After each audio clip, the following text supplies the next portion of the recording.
following show contains adult content. It's not our intent to offend anyone, but we want to inform you that if you are a child under the age of 18 or get offended easily, this next show may not be for you. The content, opinions, and subject matter of these shows are solely the choice of your show hosts and their guests, and not those of the Entertainment Network or any affiliated stations. Any comments or inquiries should be directed to those show hosts. Thank you for listening.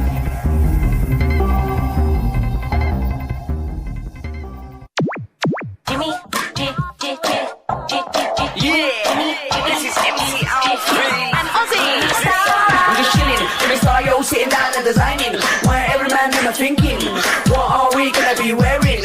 Yo, I'm a Liverpool MC, you can't test me, big up the girls inside the party. Let's get down to crazy Jimmy, big up myself and known as Alfie, the one and only, the Turkish MC. Always love the clothes of Jimmy. Bitch, I'm your wanna be, Jimmy Star's new celebrity. We'll take you out to Jimmy Star's.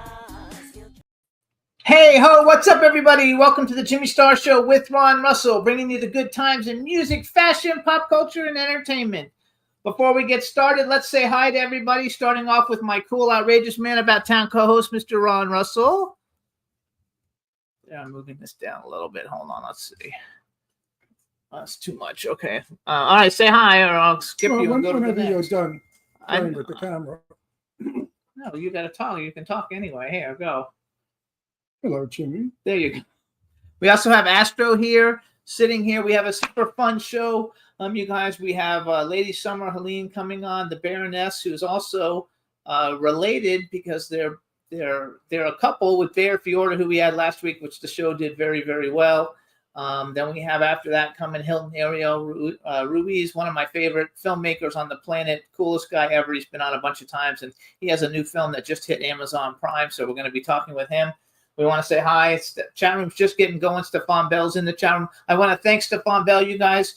He helped. He created Jimmy Star's World website, JimmyStarsWorld.com, and now he's editing because we're trying to build our YouTube.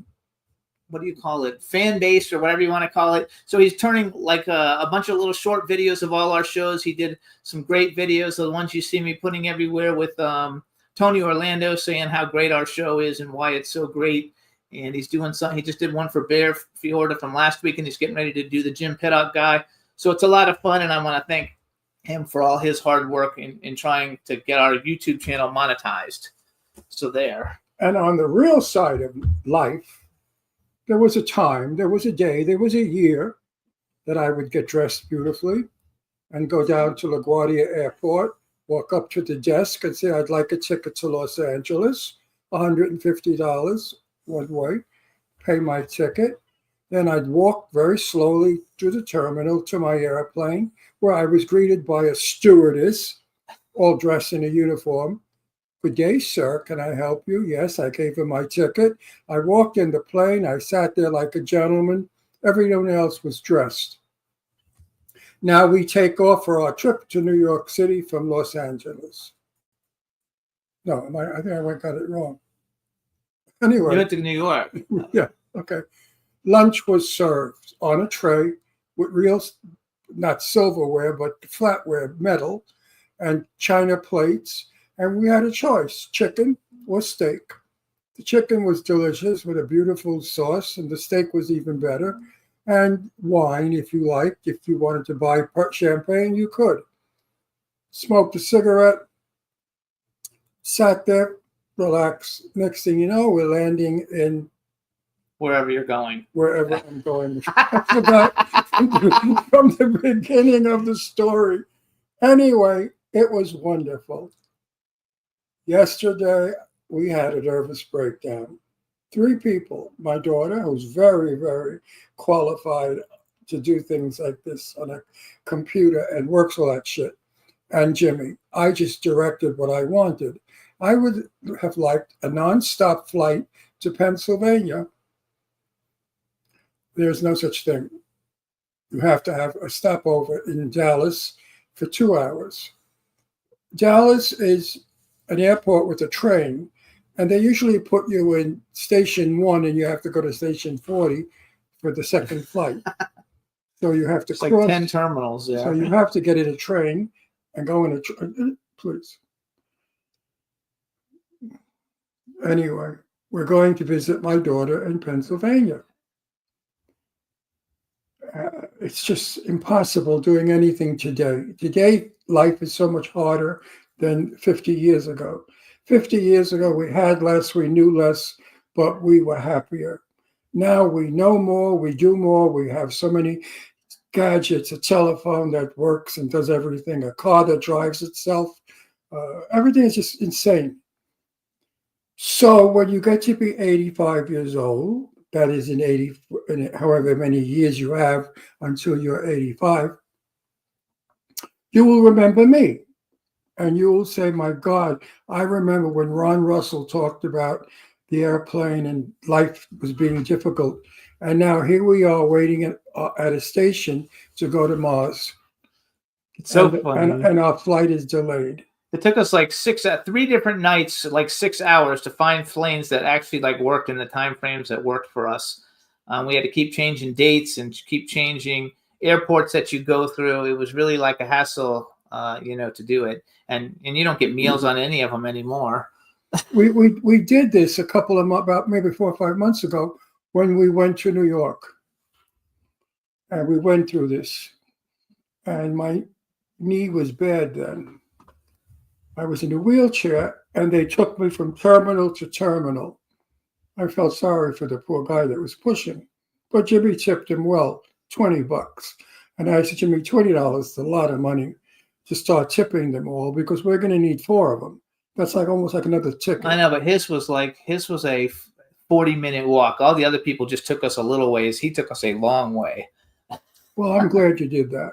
But anyway. Yeah, we finally found a trip, you guys. We're going from August 14th to August 26th to Pennsylvania, and we'll drive to New York and see Eileen and see John and Terry, Ron's lifelong friends. And my daughter, Leslie, will be home here at this house, our house, taking care of Astro. Yes.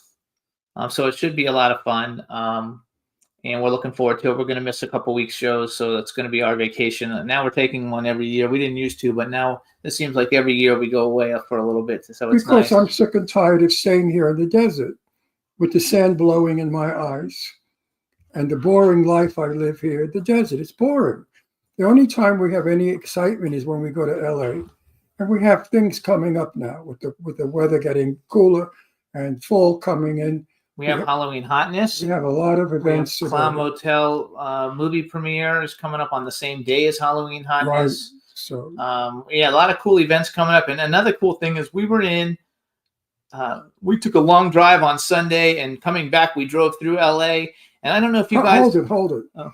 That long drive was 354 miles. Yes, we drove 354 miles on Sunday, going all over the place. Drove. And so I don't know if you guys have ever seen it. Sometimes you see it in movies, and I don't know if you're in a bigger city, you see it where they have these little robotic things that deliver food to people, and there's nobody pushing it or anything. It's all done remotely, or I don't know how it gets done. Anyway, it delivers food from restaurants to different people. It's like a little car, and it goes down the road.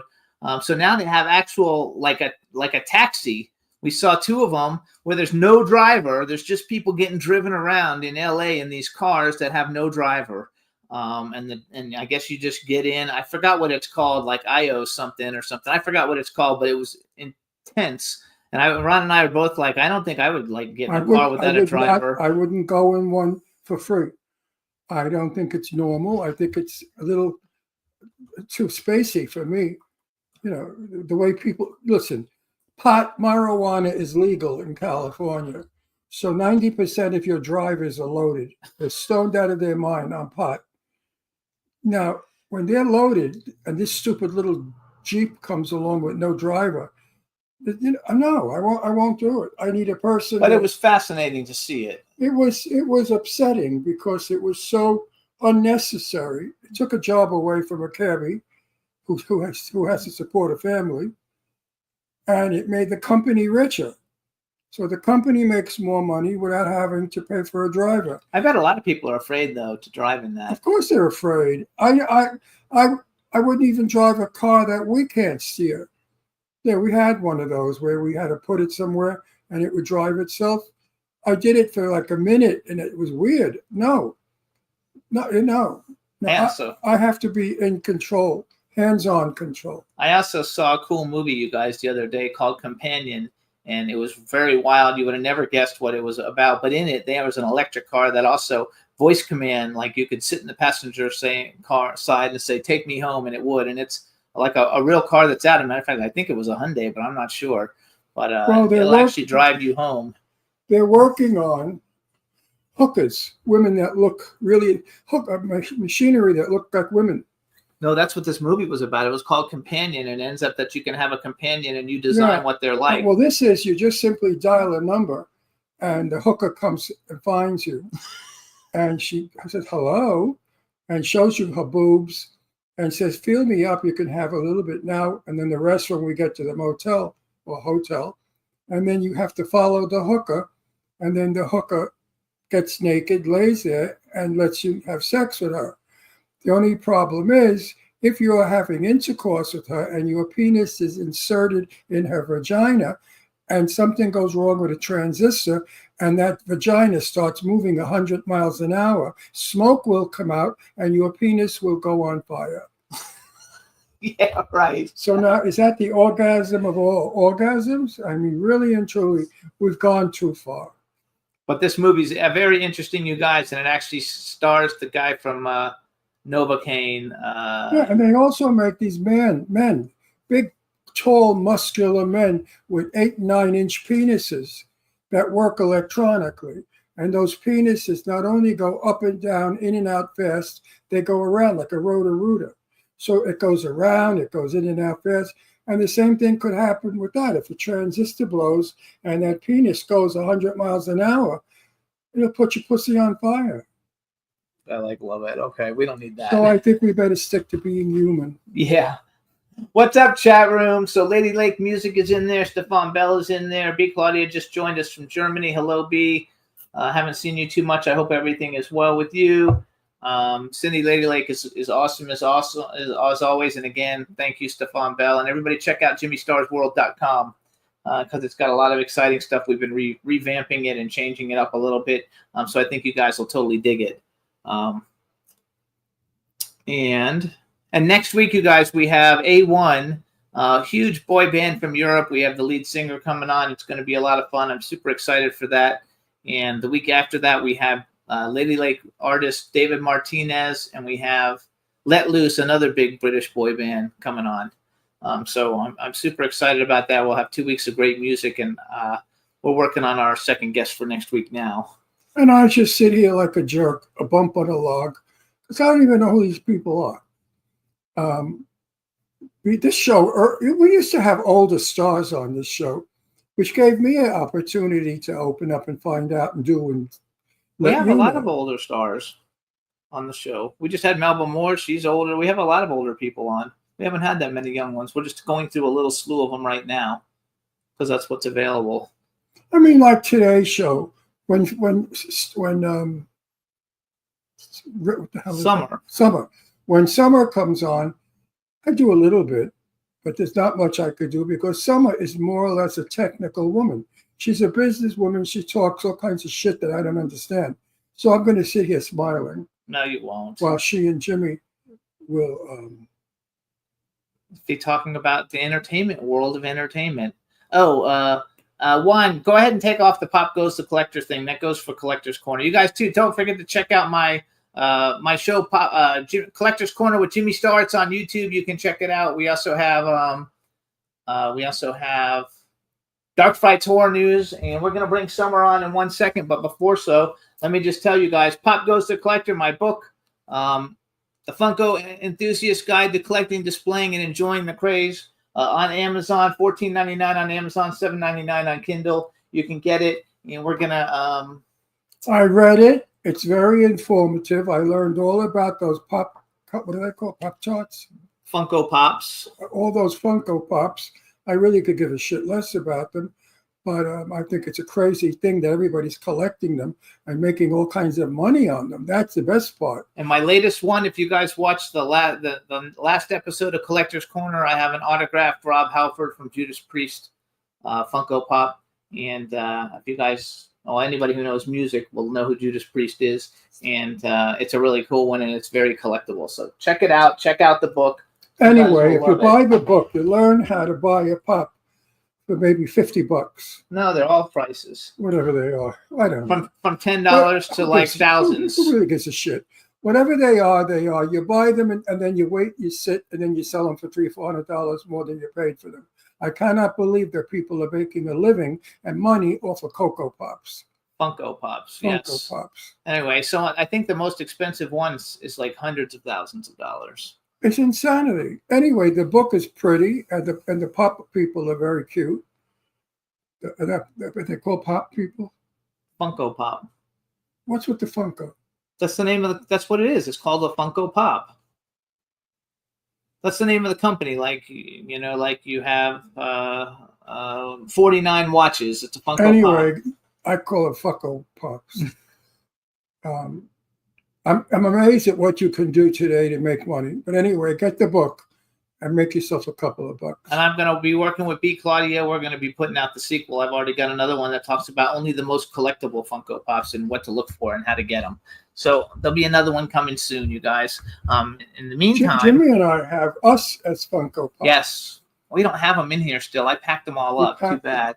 But we do have our own Funko Pops, a couple different versions. We even have ones of us in The reason why tuxedos. we pack so much stuff, we packed half of the house is packed and it's in storage, because when you sell a house, the less crap of yours you have in it, the better it is. Clutter doesn't sell houses, so we've emptied the house out down to bare minimum. Ugly, but I think, but it's what people see better. They want to see the house. Not you want them to see your house, not your decorations. Right. So we have our Funko Pops.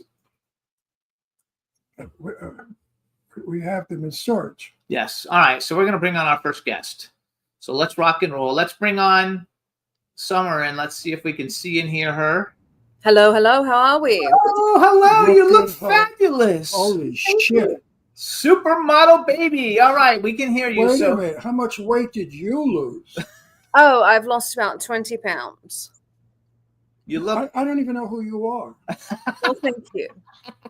I know you're supposed to be Summer, but the Summer I knew was heavier and older.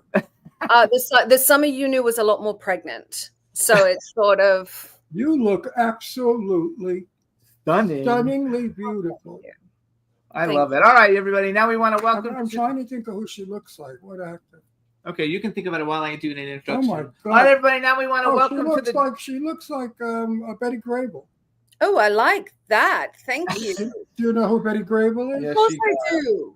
You look like Betty Grable. Thank you. I wish I had her legs. My favorite picture of her is the Well, one. that was a lot of shit. That was a lot of bullshit.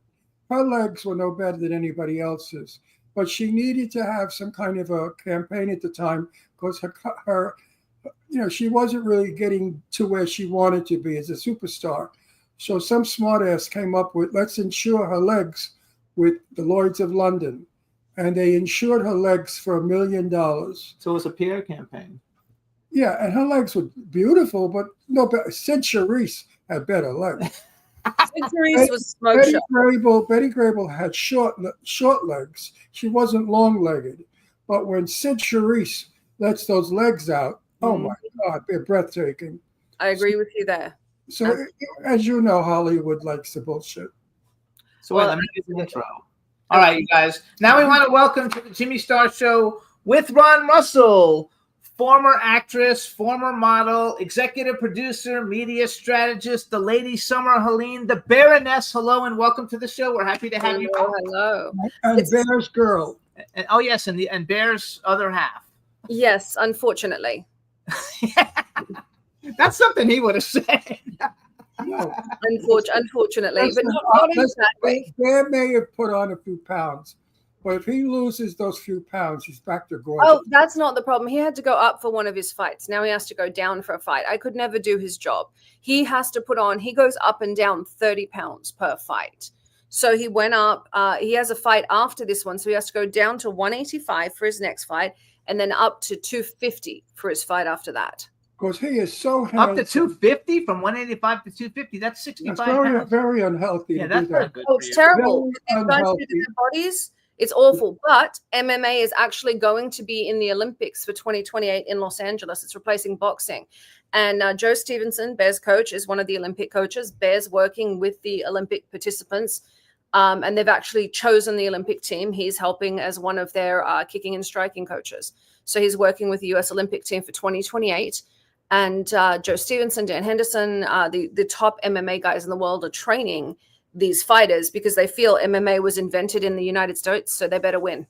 Oh, that's true. I agree with that, though. And I Yeah. think that's very cool. But when he's skinny, he's got the most handsome face Oh, because he's it's all cuts. Oh, It's God, all yeah. cuts. His Mhm. face It's- is all cuts. It's the abs for me. He has an amazing body.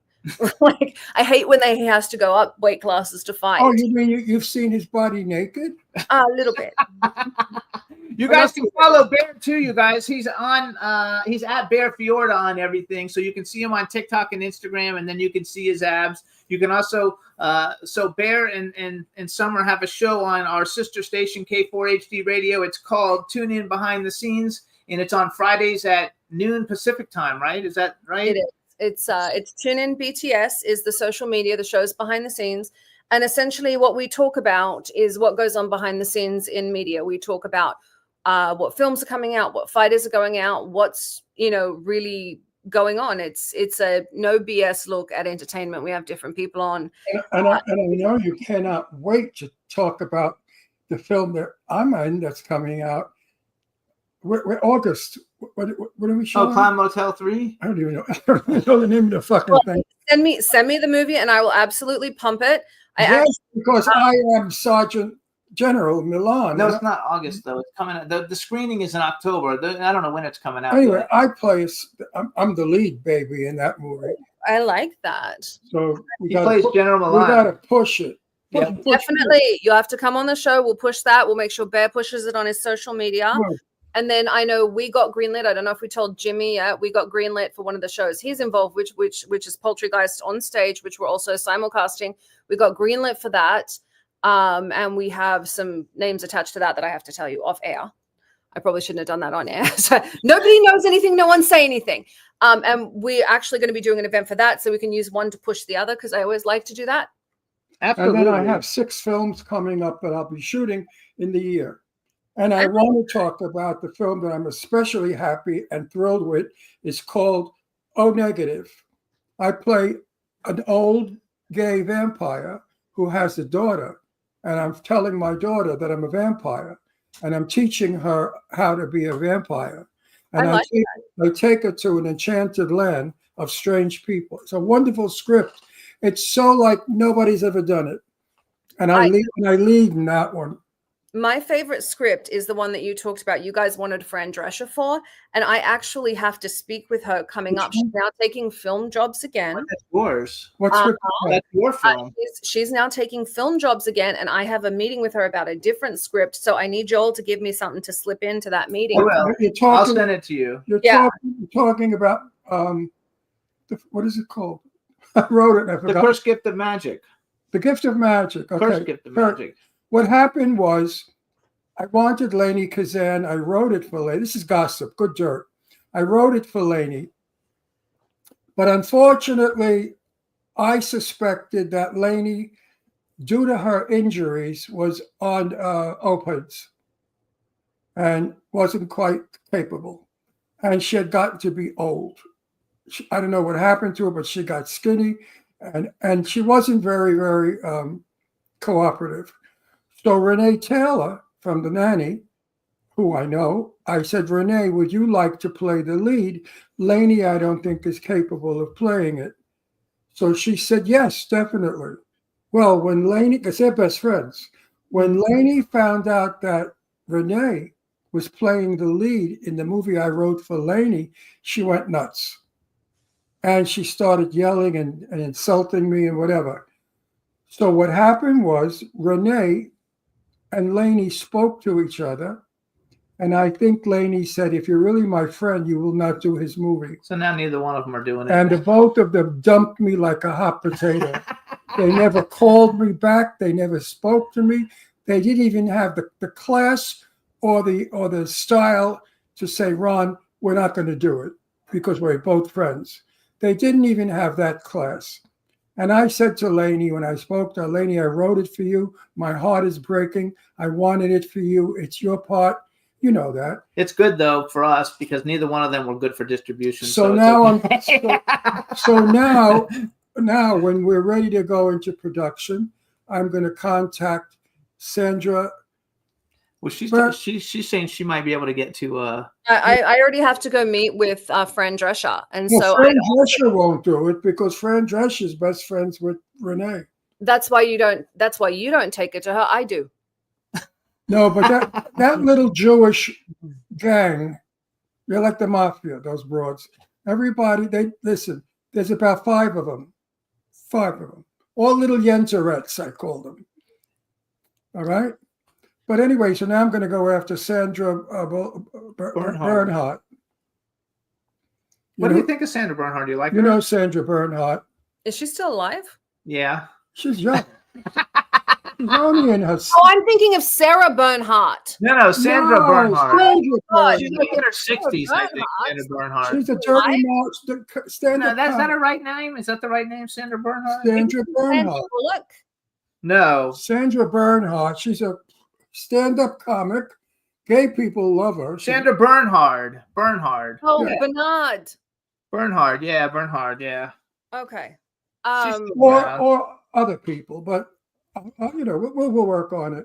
I'll talk with you What- about it what- after. what- I would hit Kathy Griffin, and she's actually a solid actress. Has done a lot of drama work. She'd hit Kathy Griffin. I wouldn't work with Kathy Griffin if it's Oh, I crazy. love her. She's lovely. She's one of the evilest women in the world.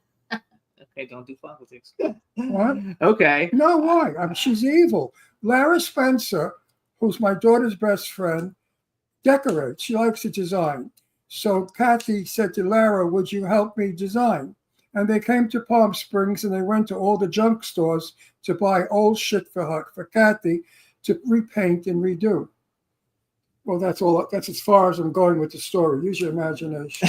Mhm. So hang on, I want to go back to you. First of all, so you're allowed to say that Poultrygeist though is going to be done. It's greenlit. We have an agreement from Lloyd. We've got an agreement from the distributor. We've got some names. I know you know who we're talking to on that. So we've been back and forth with that. We're settling on that, and that's either way. We're green. That just affects the budget on that. And we're Tell looking. everybody what that is real quick though. So you guys, Poultrygeist was a famous movie done by Lloyd Kaufman. Great. Of movie. which now he's got another film, Toxic Avenger, that's coming out as a like $100 million film, Yeah. starring a lot of really big people. His name is big, and he's probably the most famous independent horror movie director on the planet. You know, he makes low budget films. And were you a Trauma chick? I was. It was my father's biggest disappointment. I was offered when they were doing like the reboots of all the films. They were doing like the Expendables. They were coming with like the all of the horror, the action guys coming back. Lloyd wanted to do a film called Toxie's Last Stand. And I had just shifted. I was working with Brad Gray over at Paramount, assisting him. And so I told Lloyd, no, I can't do that, you know, because he's the one that got me the job over at Paramount. And I told him, no, I can't do that. I can't come back and, you know, be Toxie's girl in that one. My father was heartbroken.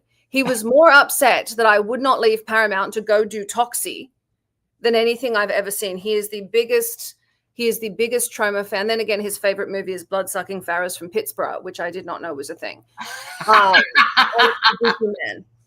So, but he loved Toxic Avenger. And what Lloyd did before the age of YouTube, Lloyd gave filmmakers a place to get their films out. He's wonderful, very New York. He married the New York Film Commissioner, which is the reason I think he's still in business. But he truly believed in the art of filmmaking. Now, he was a horror guy, but he's also put out comedies. He's put out all sorts of things. I think Sleepaway Camp was one of the bigger ones that he did. He's done quite a few. I didn't know he did Sleepaway Camp. Mm-hmm. Felissa Rose was in that as well when she was quite young. He was one of the funders. Mm-hmm. He was Lloyd Kaufman, Oh. Kaufman did Sleepaway Camp. That's the movie that made Felissa Rose famous. He was actually one of the funders. It didn't come out from Troma. He not only, and I have more respect for Lloyd than I do for most people in the world. He started James Gunn. He gave whenever he needs a favor from someone, most of Hollywood will show up because everybody got their start with Lloyd. He either funded your film or he distributed your film or he did something. George Clooney began with him. James Gunn started with him. Everyone Now, Yep. look at them all now. So we actually, Lloyd Kaufman was probably like our 6th or 7th guest on the Jimmy Star Show in its inception 18 years ago. He was we had him on and he was hilarious on the show. We had a great time with him. I had met him at Screamfest in Orlando and we had a blast, hanging out with him at Screamfest Before we too. get caught up in this whole show, send hugs, love, and kisses to Alexis. I will, and I need a charger. Alexis, they are sending you hugs, love, and kisses. Hey, Alexis. She's sending it your way back. So- I love Alexis. She's the she's sweetest. incredible. She's the most beautiful, sweetest woman I've ever met. I agree. She's incredible. Absolutely I incredible. love her. So you guys look for Poultry Guys. It's going to be a rock opera, and I think it's going to be a lot of fun. I Googled you today because I was like, I don't have any notes, and I know a lot of things about you, but I also know there's a lot of things that are behind the scenes business stuff that we can't say. So I was like, what am I going to talk about? So I went on. So you moved to Australia when you were 6 weeks old. Is that right? So I was an Australian born abroad. My father was traveling. My family is so it's an odd thing. I grew up in a place called between Sydney and Burnie, Tasmania. I grew up in the middle of nowhere. My family is obviously from the UK, and then I came to America when I was 16 As a Victoria's Secret as model. a Victoria's Secret model. I wanted to be a nun. Actually, my father talked me out of it. A He's- nun? A nun. He said, "You wanted to be a nun because you want to be a good person. Don't throw your life away for it." So my dad's Catholic. You My mom- wanted to be a nun. Did you think you were a dyke? No, I wanted to be a good person. And my father said he doesn't want me Because to discriminate. all the nuns are dykes. So how could you be Probably. a nun? You're I straight. grew up in Catholic school, so I thought these nuns were always so nice and incredible and helping people. And my father said he doesn't want me to throw my life away. He said, you don't want to be a nun. What you want to be is a good person. Don't throw your life away. So then I took the job as a Victoria's Secret. I'm not sure that's what he meant. He didn't want to go make my living in my From underwear. a nun to being a A Victoria's Victoria's Secret model. model. Yeah, bit of a leap. But that brought you here, right? Did that did. bring you to America? Did. I was under contract with Victoria's Secret, and so I was doing films and I was doing modeling and I was doing very, very well. And as it turns out, being in front of the camera is a skill in itself. Fine, I could do that part. Interacting with the public is an even more important skill, and I don't have that one. I'm an ass. So Actually, I read an interview with you online, and it basically said, you're behind the scenes, you make people famous, you Yep. have this God branded a company, and you involved in all kinds of productions.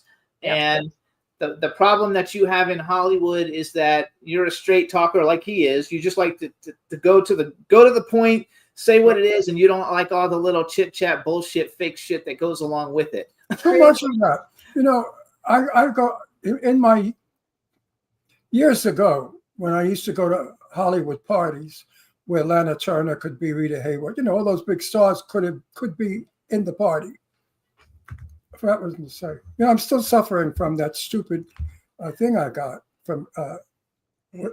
I'm having. He has post-operative I'm having a delirium. moment, folks. So ooh, please that's terrible. bear with me.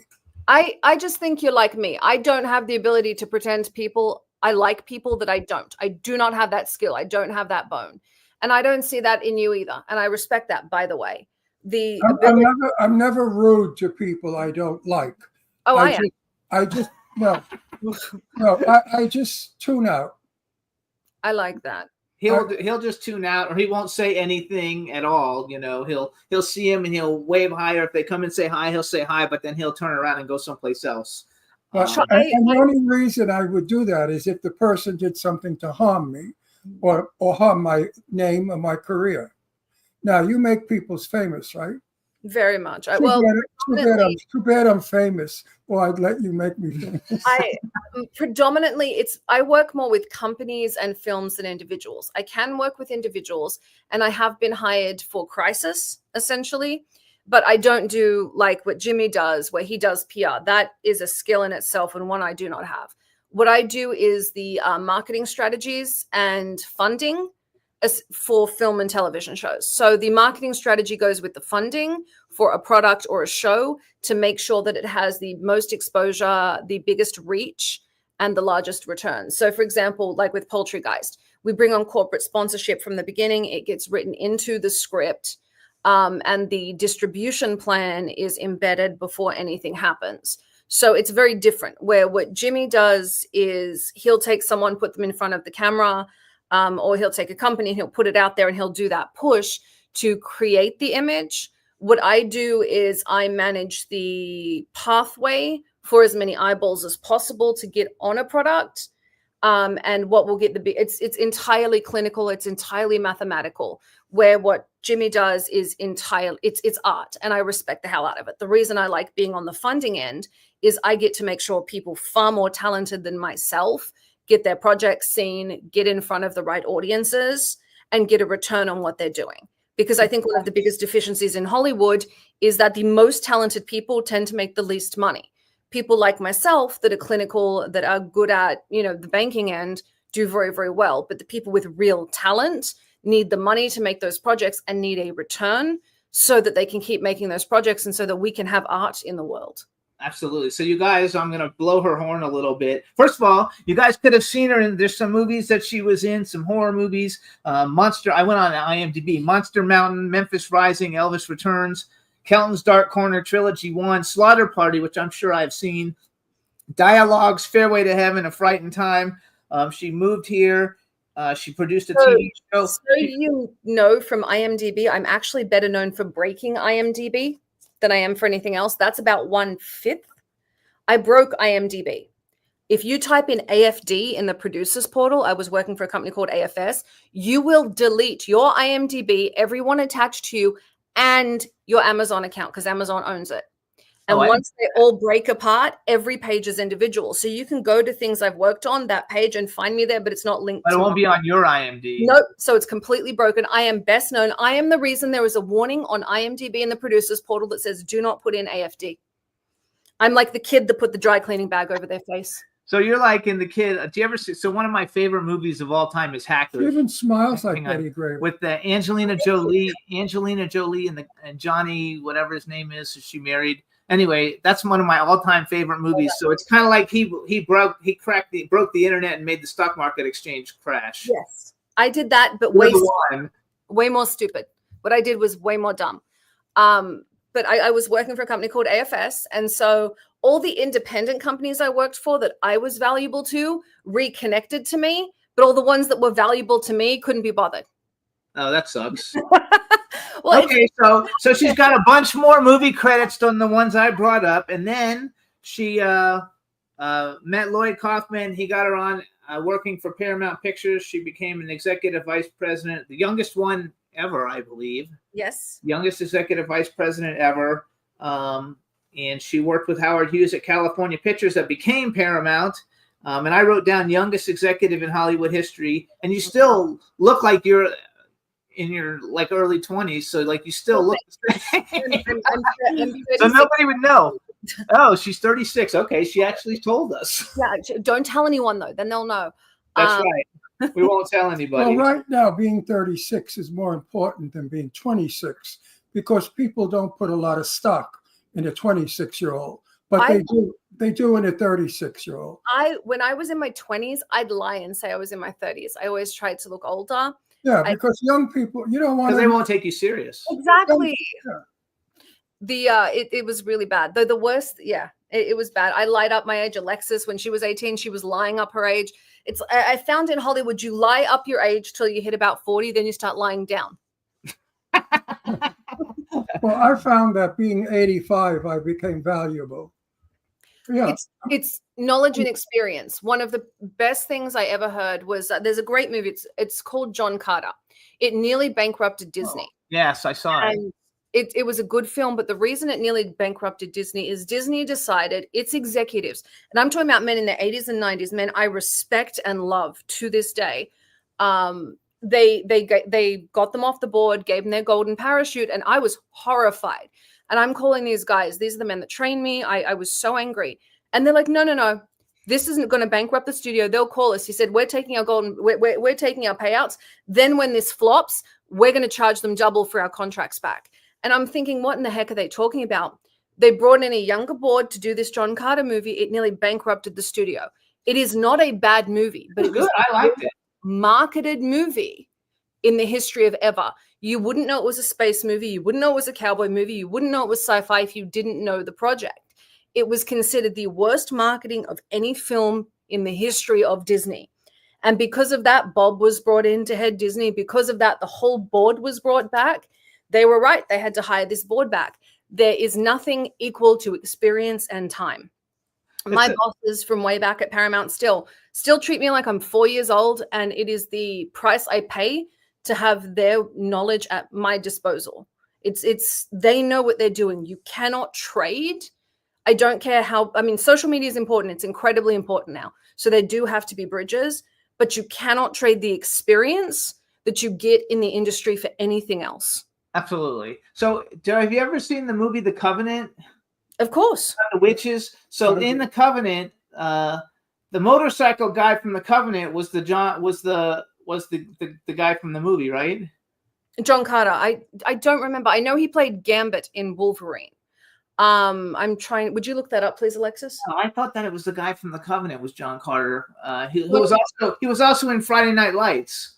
Yes, I think he was in Friday Night Lights. Would you look up the guy from Taylor Kitsch? Yes. Taylor Kitsch. Yes. Taylor Kitsch, that's it. And he played Wolverine. And then ironically, the girl that played Wolverine's girlfriend also played the lead girl in the John Carter movie. So she was the girlfriend, the princess. I loved he's great. It was a great film, but it nearly bankrupted Disney. Yeah, it simply had to do with the marketing and distribution. It was poorly distributed. So if they'd hired myself for distribution, Jimmy for marketing, Disney would have been fine. Yeah, they would have been good. Mm-hmm.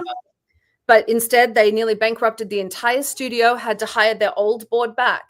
And something I always tell people is, you know, I especially see it with the young startups and things like that. Tubi is now doing what Fox Searchlight was doing and taking on original content. And it's a really young board, but they still defer to the older guys at Fox. You cannot, without experience, I will always defer to the guys that have been here longer than me. They know more. You cannot buy that experience. You cannot trade for it. You cannot Google it. You cannot ask ChatGPT. People don't things that come up. Pardon? People don't actually like think that. Everybody thinks they know everything, and they don't go. Like I have a whole stable of people to go to when I don't know how to do something. Me too. Yourself among them. Like it was, Jimmy, I broke this. What do I do? And I think it's so different now than it used to be. Oh, Astro, it's okay. Astro, I think Where is he barking? I don't know. He sees a shadow or something. I think there is a lack of respect for wisdom. And I think as we've broken down, as families have broken down, as social groups have broken down, especially after the pandemic, the less socially conscious we become, the more we forget that our elders and those with more experience have more experience and knowledge, and the less we respect it. I think so. So how is it working in Hollywood as an executive and as being a young female? Like, do you find it a lot of, well, I mean, you know a lot of people, so maybe you don't have as much difficulty as other females might have, but how do you find it in general? And then how do you find it with the fact that you're like you have a title? So it's funny. The title does well with businesses. Because I come from an aristocratic family, the title works in business.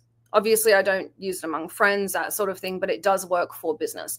In Hollywood itself, I got called the Duchess of Hollywood for a while because there was a misunderstanding when we were explaining titles, and it got put in Variety. So that stuck for a while. There's not a lot of understanding of it. As far as being a female, men opened the door for me. I was one of the first women to have done the job that I did. Sherry Lansing obviously did it first, but I've worked with Catherine Bigelow. I've worked with Sherry Lansing. I've worked with the first women there, and I felt very, very much the same way they did. It wasn't women that opened the door for me. It was men.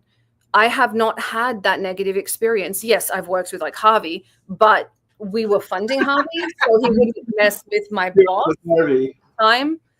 Harvey Weinstein. Yeah, I've worked with Harvey, so I, yes, I knew Harvey Weinstein. Ron used to see him socially at events, right? yes. He used to be at every opening, and I lived in Beverly Hills, so every time there was a shoe store opening or whatever, he was there. Yeah, he was Harvey. So I'd hear those stories. I didn't have that experience because my boss, like Brad, protected the hell out of me. If anyone looked at me wrong, he would have defunded them. He really did protect me. I was very lucky, but I try and give opportunities to people who come up, myself, especially women, especially people that don't have an in and aren't related to someone in Hollywood, because that's really the big thing. It's not even gender. It's, do you have an in, and how do you get in? You either go to university and try and get in through an internship, or you're related to someone. I try and open the door for people with talent, because I think there is a dry pool in Hollywood these days. Everything, it's people like me that are making decisions. They're clinical, they're by the numbers, and we are losing the creativity that once made Hollywood great. But honestly, it's men that open the door for me. I've not had a lot of those experiences. Yes, when I was modeling, I dealt with a bunch of scumbags, but Victoria's Secret really protects their models. So I didn't have that problem, because when you go to an event, you go in a group and they take you out. When I was working for Lloyd, he is really strict on how people are treated on his sets. When he got me the job over at Paramount, Brad is really strong on how people are treated. So I didn't have those experiences, but I dealt with a lot of girls that did. I mean, I had a few, but Nothing so negative though that you're like had to leave the business or anything like that. most of the people I knew that had those experiences were men, because women are listened to. But when you look at people like Terry Crews, people don't listen to him because he is a large man, and they don't understand how somebody could harm him. They don't understand that him hitting back would have ended his career and his ability to feed his family. It's That's a the different kind of control. Same with like the Mummy guy. Brendan Fraser, Right. exactly Yeah, the same. Brandon. Yeah, he's a lovely, lovely man. It's so for me, yes, it's horrible for the girls, but I think it was worse for the girls in the 30s, 40s, 50s, and 60s than it is now. I think in the 80s and 90s it started to change, but it has never changed for the young men and for the men in Hollywood. I mean, it's terrible for anyone, but we are listening to women now. We're still ignoring the Terry Cruzes. We're still ignoring the Brandon Frasers. And we still have a very narrow view. When you look at Didn't Brandon, he said he got a cut. Yeah, he did. That's what was she was talking assaulted. about. You know what? I'm in the business 65 years. I wish I had $10 every time my dick was grabbed. All right? By accident. You know, It can was- I do this? Can I do that? They do they feel you up. just a It's part of grab the business. would have been okay. Things Getting went with fucked him. up is part of the business. Wait, go ahead. Say that. I think if it was just a grab, he would have been okay. I get my butt grabbed at least once a month. I don't What care. they do? Pull his pants down and screw him? I mean, if you can resist that, I mean, you don't have to stand there with your ass out. You can punch don't. him in the But face. one of the best examples, I'm not going to say who, but a really scummy dude that used to work in this business. A friend of mine was a PA, and he comes in to bring this guy his lunch, and he'd done it every day. He walks in, he brings his lunch, and he takes the lunch in, he puts it down, and he realizes the guy's stark naked. He's got gay porn on the TV, and he has let 2 pit bulls go that are now sitting in front of the door. And so my friend is sitting with- All I know is Hang on. Let her finish. Tab Hunter I knew Tab Hunter well. And if he tried to feel me up, I'd help him. Well, there's there are ones that you like, and then there's ones you don't like. Superman tries to grope me, don't care which one, I'm in for it. I like that all-American thing. You like all of them? Do you like all the different Supermans? Oh God, yes. I like the all-American thing, hence I'm dating Bear. Yes. I have a thing for the all-American thing. Any iteration I'll take. Christopher Reeves is still my favorite Superman, but I just I have a new show called Collector's Corner because I collect action figures, and I did an episode on George Reeves, and I like the old Superman. He's our first Superman. I like all of them. The new one I haven't seen yet, but I think Henry Cavill was a great Superman. Henry Cavill. I don't think they gave Henry Cavill enough chances. I think if they had, by moving into, I like Batfleck. I think he was a good Batman, but I think the Batman versus Superman killed the franchise. They Yep. should have done the 3 films they wanted to with Henry Cavill. He hated it. He hated Batman versus Superman. He was like, "Why is Batman fighting Superman?" You know. So did writing, so did Ben stupid writing, stupid writing, stupid writing. But I love that they went with James Gunn. I love what they're doing now. I haven't seen it yet. I hear that it is spectacular. The new Superman is supposed to be very, very good because it's very true to comic book. It's completely good guy, completely camp, which I love. I love campy. And it's James Gunn too, because I love Suicide Squad. He did the second Suicide Squad. Mhm. And, I know we know one of the girls who was in that. I forgot what her name. She gets killed, like, you know, when they land on the island or whatever. She gets blown up, but she's cool. And it was a lot of fun. I've always liked the Marvel ones better, and not just because I worked for them, but I've always liked the Marvel better. I thought they did better in film, and I think by bringing James Gunn over, this will be the birth of DC's filmverse, because Marvel has pissed off. Disney has pissed off all the Marvel guys, and they've signed back over at Paramount. Like, they bailed. They're like, peace. But So what's your favorite Marvel movie out of all the Marvel movies? Then? I worked on Guardians 1 and 2. I didn't get 3. Great I'm still movies. bitter. So of course those are my favorites. Is But 3 the one with Kurt Russell? 3, no, that's 2. Okay, that was a good one. I like that one. Yeah, those were the 2. I didn't get 3 because it went to Disney. I just did the distribution plan for those. But essentially, if I have to be honest, Captain America was probably the best. The first Captain America. I love that kind of all-American good guy thing. But I like when things, I don't need, we've got Batman, we've got brooding. I like heroes being heroes. And I felt Black Panther was fantastic. The first Captain America was fantastic. And the first Avengers was spot on. Here's my problem with the Marvel stuff. First of all, Guardians of the Galaxy was such a great film, but you know what really made the film? I mean, it was fun. The music. Yeah. The best soundtrack of any movie out there, 100%. Everybody knew all the songs. If you were older and they had stuff for younger people in it, great soundtrack. Because I'm not a huge fan of Chris Pratt. I mean, he's okay, but he's not like my favorite. He's a lovely man that I legally could say nothing negative about. Oh no, I don't have anything bad about him anyway. I don't have anything bad. He's not one of my favorite actors in the world. I mean, he's done. I'll give you a list off air.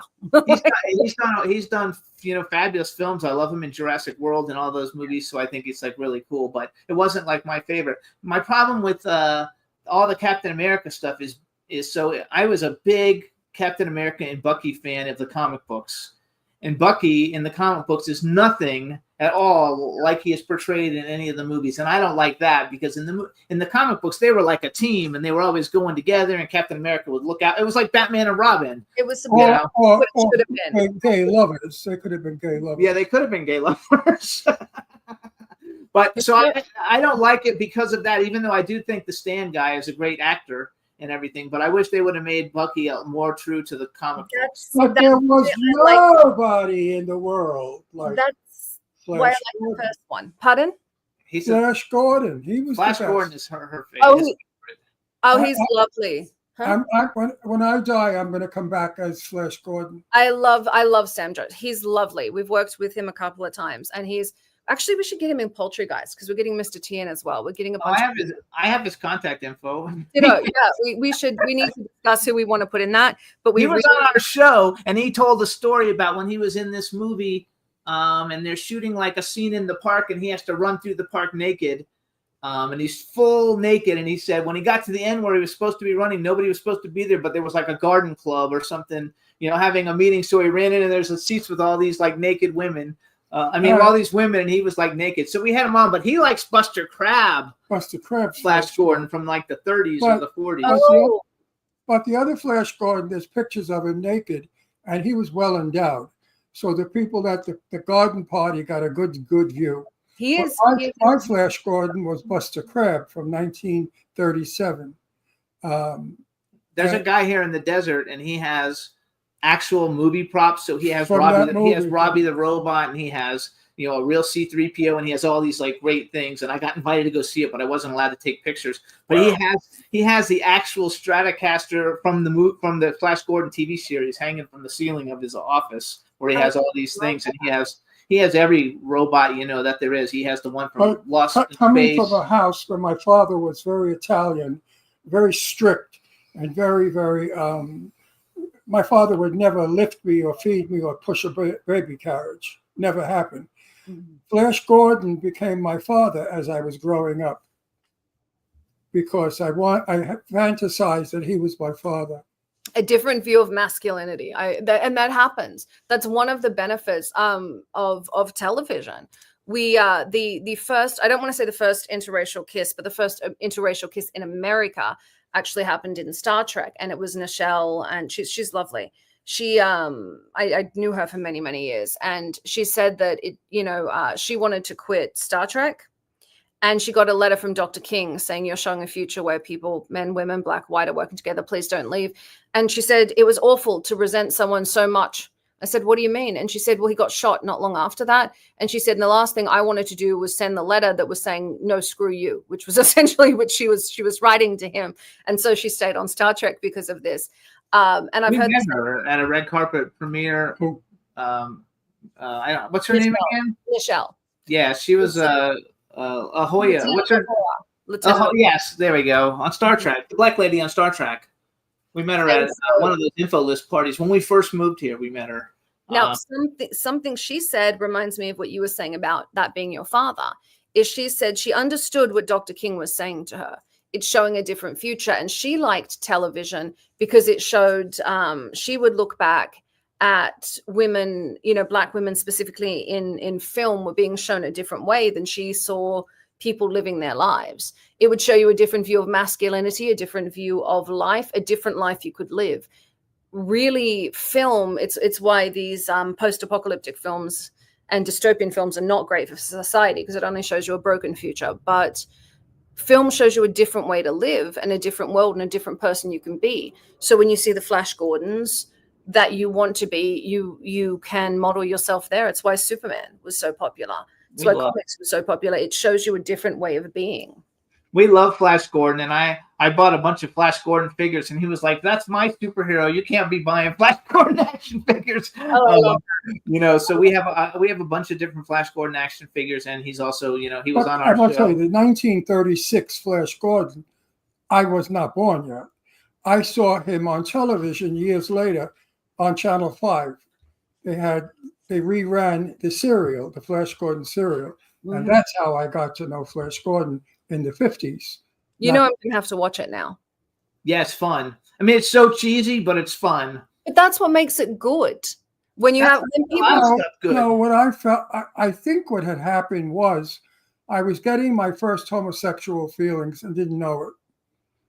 You know what I mean? Because I think I was falling in love with him. That makes sense. And that's how, you learn to be gay, is who you fall in love with. And I remember just thinking he was the handsomest, beautiful man I've ever seen. I actually have a Flash Gordon, Buster Crabbe Flash Gordon. It's not from the 30s because I didn't make action figures like that back then, but they made it in like the 70s, and I actually have like a box. Well, actually, I gave it to him. It's worth like $1,000. He's worth it. Yes, he's total. I didn't pay $1,000. It's just worth it now. He's totally worth it. But I think it's fun, and I love all of that stuff. So I'm happy. And the other night we watched Jason and the Argonauts. It was on Turner Classic Movies. That's a good one. And that's another super cheesy movie, but I totally enjoyed it. They're great. They're really great. I love that you're collecting the Funko Pops. Funko Pops. I love that.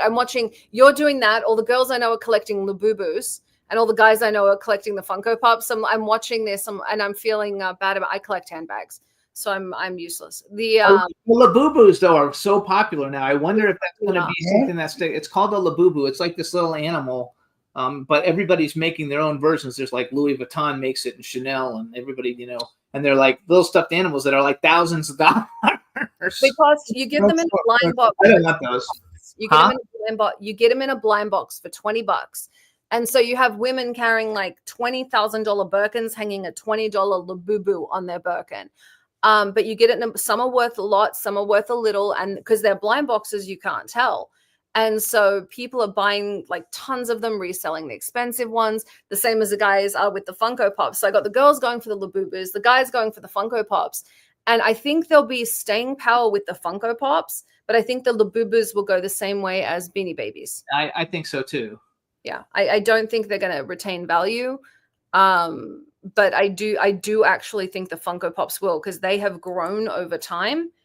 Yes. Yes. And they've been going around since like 2008 or something. I mean, they've already been around for like a long time. They're well established, and I think they'll continue with time. A lot like Legos. There are certain Lego sets that are always very, very valuable.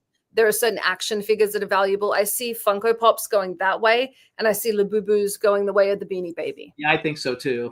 They made Funko Pops of Jimmy and I. Yeah, we have our own. Funko Really? Yeah.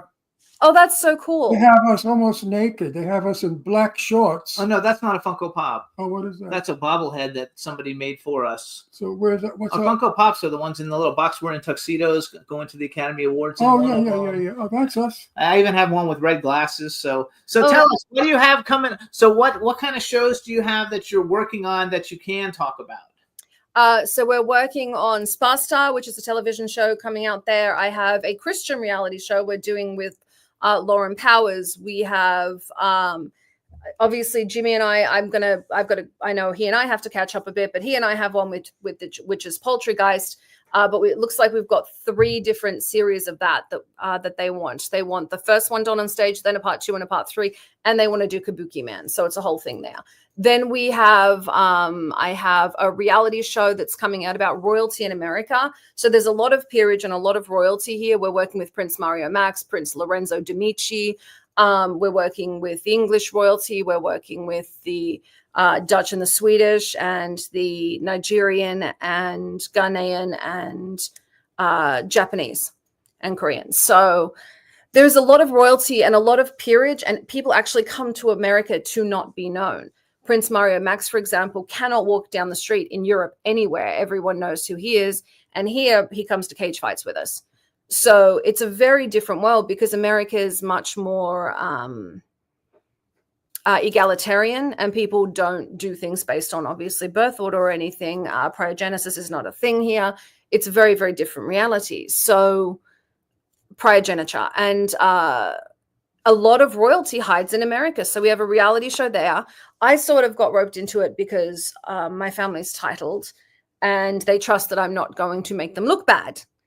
That being pointed out, I'd like to point out I've worked on some of the trashiest reality shows on television, so I wouldn't have picked me, but they are right. I am at least a monarchist. What's something that you consider a trash reality show? Like, I don't watch a lot of reality shows unless they're music oriented. I love the new show, Building the Band or whatever, that just started with AJ McLean. I love that. I watched that. But the only reality show I think I've ever watched with Ron is We Liked Bling Empire, which was fun. Remember Bling Empire? All the Chinese people and stuff, and they were rich as, giving out Rolexes to everybody who comes to their dinner party. It was obnoxious. But it was fun. I love it. It was obnoxious. The more obnoxious something is, the better. If you're gonna do it, go big or go home. Like, it's Henry Cavill's got a child with the girl that was on like My Super Sweet 16. Her dad's a big producer and everything else. The most obnoxious show in the history of television was My Super Sweet 16. Oh my God, I love that show. Mm-hmm. They would always have somebody famous come. My favorite one is the one that they had Frankie J come and sing.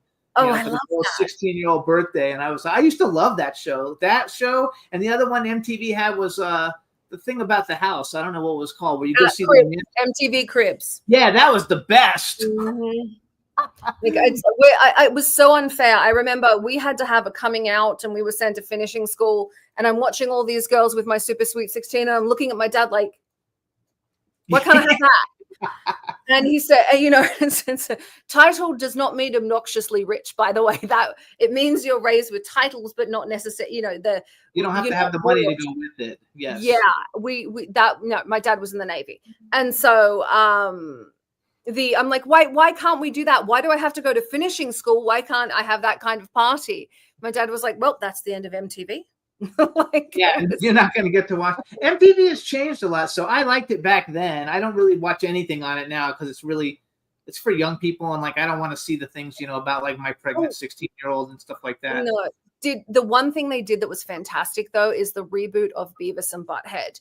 They Oh, I love actually followed the original series, and Mike Judge, he did amazing. So, and he's also rebooting King of the Hill, but he just did Beavis and Butthead, and it was identical to the original series. I thought he was going to ruin it. No, I no have- to him, but it was great. I don't have it now because we packed everything up, but I have a 4-foot by 4-foot original watercolor that I commissioned someone to paint of Beavis and Butthead 30 years ago.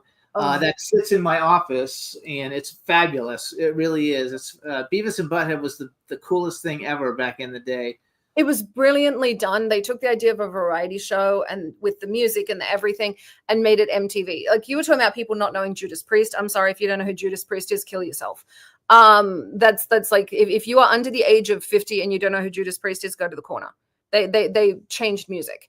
But Beavis and Butthead, oh, the music they had in there was wonderful. I know. Just wonderful. So we had a guy on our show many years ago, many. I think this was pre-Ron even, when that movie Rockstar came out with Mark Wahlberg. Yes. So that movie is loosely based on Judas Priest, and the guy who the Mark Wahlberg character in real life is Tim Ripper Owens, and he came on our show back in the day when the movie came out and said, you know, the movie's loosely based on, you know, the whole Judas Priest thing, and I'm the Mark Wahlberg character because I'm the one who went in and replaced Rob Halford.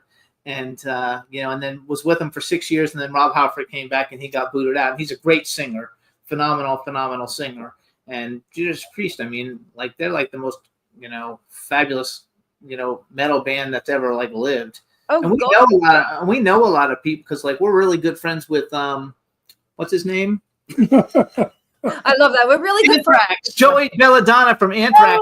Joey Oh my Belladonna is God. like a friend of ours. We've been in New York. We went to events. Him and his wife are really good friends of ours. We love he and his wife.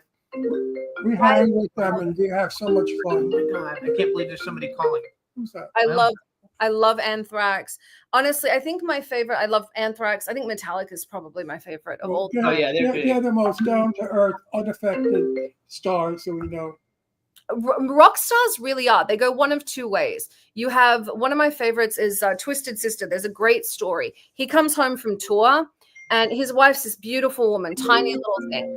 And he comes in and he gets on, he goes out with her dad, has too much to drink, lays in bed, and she tries to snuggle up next to him. He kicks her as hard as he can across the room and calls her a whore, tells her to get the fuck out. I'm married. Oh shit! Who said And he that? thought he was still on his tour bus, and then he gets up and he wheezes in the closet and goes back to bed. And he wakes up in the morning, and his wife is bruised to hell, scrubbing up this closet, and he's horrified. And she has made him his favorite breakfast. She's thrilled with him because she knows if that means if he is like violently getting women out like that, he's been faithful while he's on tour. I love it. And so she was thrilled that this, Yeah. 6-foot You man. know, if we ever want Joey Belladonna for anything, like I can probably get him. He's the greatest singer. He also has a Journey tribute band, and he's actual friend. He's been on our show maybe 3 times, but we were at an event in New York where we all stayed at the same hotel for like 4 days, and we would go out to eat. We had a blast, going all over the place with him and his wife and a bunch of other people. And I didn't know who they were. He didn't know who they were. I had no idea who they were, and I was just a friend. And I said to him, "So what is it you do?" And he told me who he did, but I still didn't know. He didn't know who he was, but then we were at a show and he closed out this show. Then I And knew. we all got on stage and sang like a Journey song with him or some shit. You know, all of us on stage at the same time singing Journey with Joey Belladonna. It was like the greatest thing ever in front of like 1,000 people. We had a blast. And his wife is a sweetie pie. Fabulous. She's fabulous. Love that. Okay, so we only have like a minute. So we should tell everybody you tune into behind the scenes. Tune into behind the scenes on YouTube on Fridays. Her Insta Lady Summer Helene's Instagram is TuneInBTS. She also has another one, but Summer Helene was stolen or something. I forgot. But no, so it's the Baroness. I'm fighting with Instagram over one of my social medias, but you can find me. It's the Baroness is one, Summer Helene, or you can @TuneInBTS. That's if you want Bear and I both. That's the show. It talks about behind the scenes in Hollywood. And then, of course, we have a lot of TV shows coming out. We have a lot of reality shows coming out. I have some with Fox, some with Lifetime. I've got a musical and stage play, which, let's face it, I have no talent, so I'm going to be leaning on Jimmy for that. And then, of course, we have Bear, we have the Olympics, we have a whole bunch going on. We love it. So we'll stay in touch, and I'm going to call you later. We want to thank you for coming on. We want to thank Bear for coming on last week. Please give our love to Alexis, because Alexis is the coolest. She's incredible. You guys, this is how great Alexis is. When Ron was having difficulty with his knee, she actually called and said, "You want me to bring over food, or can I bring over cookies, or what can I do to help?" I mean, she's really like a one of a kind. Having what? When you had your problems with your knee. Yeah. She was fabulous. She's a sweetheart. She's just fabulous. And you guys are fabulous too. So thank you so much for coming on. We'll talk to you later, and we'll see you And soon. you look wonderful. Keep You look it up. fabulous. Keep it up. All right. Bye. And we should get together one day. Yes, I owe you dinner. We were supposed to bring you over for dinner after we'd come to your house for dinner, and then you got sick and we paused everything. So I still want to make you dinner. Thank you. Whatever. Let's just get together. I like that. Okay. All right. Bye. Bye-bye, sweetie. Bye. I love her, you guys. She is like smart, she's like Michelle Kanan, you guys. She's like one of the smartest business people. Doesn't matter that she's a woman; it just happens to be that she's a woman. But she and Michelle Kanan are two of the smartest people that I know in this industry, and they're just super nice and fun too. So you gotta enjoy all of it. All right, chat room, what's up, everybody? We got a bunch of people added in there since she came, but I'm just saying hi to everybody. We're going to take a quick music break because our next guest should be coming on. He's here. He says we'll be with him soon. We're going to do a quick music break. Let's do Rob Sand, Remember My Name, you guys. Here's Rob Sand, and then we'll be back with our second guest, Hilton Ariel Ruiz.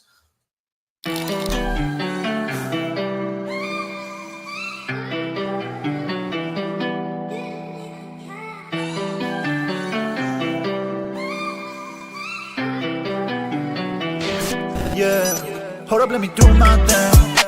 Hold up, let me sip my drink. You don't even know my story. You ain't ever felt my pain. Yeah, I've been through the rain when it storms, but I know that the weathers don't change. They telling me that life is a gamble, so I bet you gon' remember my name. This year I ain't stopping till I make my way up to the top. Been working so hard, and now that I started, I won't ever stop. There's no time to be lazy, gotta give everything that I got. If you don't got nothing to bring to the table, you cannot reach in my pot, no.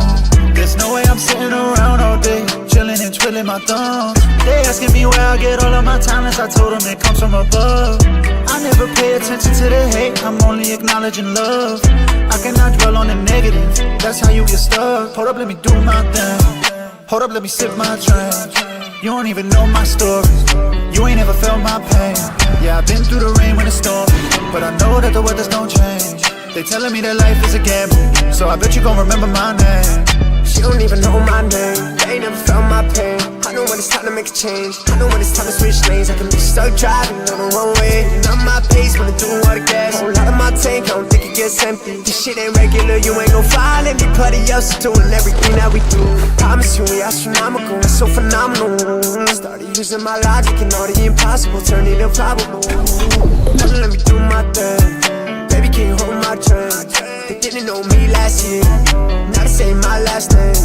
Hold up, let me do my thing. Hold up, let me sip my drink. You don't even know my story, you ain't ever felt my pain. Yeah, I've been through the rain when it storms, but I know that the weathers don't change. They telling me that life is a gamble, so I bet you gon' remember my name.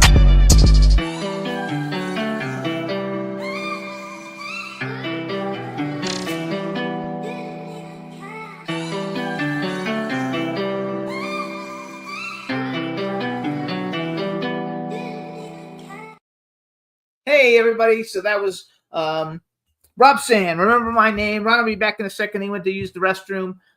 So we're going to go ahead and bring our guest on, though, anyway, and I can start talking to him because we're very good friends. What's up, Hilton? Hey, what's up, Jimmy? Do you hear me? Yes, I hear you. Are you on a phone? Yes, I am. Can you turn it sideways or no? Yes, I can. Yeah, there we go. Now the screen sizes are the same on both of us. Okay, thank you for letting me know. There you go. All right, come up down a little bit because we're cutting off the top of your head. There we go. All right, now you can No, see. you don't have to do that. Just move the phone down. There you go. All right. So what's up? How are you? I'm good, man. It's good. You know, here, man, it is hot today. The New York has been New York City, man. The weather's been really, really crazy out here. It's been one day fall, one day summer, one day spring. And the other day, the subways were all flooded. And today now it's just disgustingly humid. And How hot is it? It's right now, it's about 90, but it feels like 100 with the humidity. It's just gross. Yeah, we were like 114 yesterday. Yeah, really? Out High there? humidity though. Yeah, it's really hot.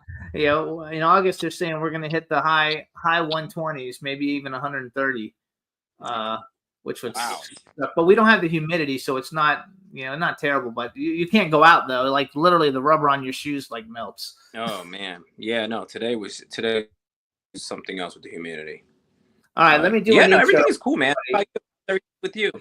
Everything is good. Let me do an intro quick. All right, everybody. Now we want to welcome to the Jimmy Star Show with Ron Russell, writer, director, producer, Hilton Ariel Ruiz. He's a rock star, you guys, and welcome to the show. Ron will be here with us in a second. Hey, what's going on? Thanks again for bringing me on. We have people in the chat room. Say hi to everybody in the chat room. Hey, what's up? So is it flooding where you are? It doesn't flood where you are, right? That's more like in the city, or where's it? In 'Cause the I saw all city. these pictures of flooding.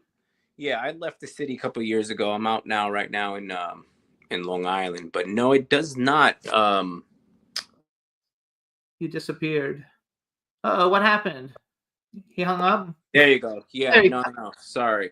Yeah, no, no, it doesn't flood up here as much out in Long Island. There are only by, you've been in Long Island many times. If you're by the shore, yeah, you're gonna have trouble. Anything by the shore of South Shore, especially South Shore, gets flooded really bad. I'm actually in the mid of Long Island. I'm in but right smack in the middle. No, like north and south. Literally between LIE and Northern State, so it's right there in the middle. So there's no flooding here. But the city is just it's been strange in the last couple of years about the subway getting flooded like that. Never used to years ago, never. I know, it's so true. So we're actually coming to Pennsylvania Oh, August there you are, you little son of a bitch. August How are 16th. you, baby? I'm good. Thank Good you. to see you again. Likewise. I'm having my lunch. That's- I'm hungry. I went for my lunch. We're actually coming to Pennsylvania on August 16th. And then we're going to be in Pennsylvania for a week. And then we're going to go visit Ron's friends in Long Island and my business partner in Long Island. So we're going to be coming out your way. What part of Long Island? Middle Island. No, Oh, Mount Sinai. Mount Sinai. oh, okay. Yeah, it's like 20-25 minutes away from me. Yeah, let me know. Yeah, so I want to come and hook up so we can meet. That Yeah. would be terrific. So you guys, Hilton is famously known for his film Zombie with a Shotgun, which we've talked about and we'll talk about again in a little while. But now we're gonna actually talk about something different. Did I already tell you to say hi to the chat room or not? I forgot. Yes. Hey, what's up, guys? How's everything? Okay, there you go. All right. So he has a new movie. It's called The Amityville Lost Tape. And Yeah. so tell us a little bit about this Wait, film. what is it called? The Amityville Lost Tape. Lost tape. Interesting. So tell us a little bit. What's this baby about? And then I'll read the actual synopsis that you like. Yeah. You want me to tell you what this film about? How the process of me getting the film together?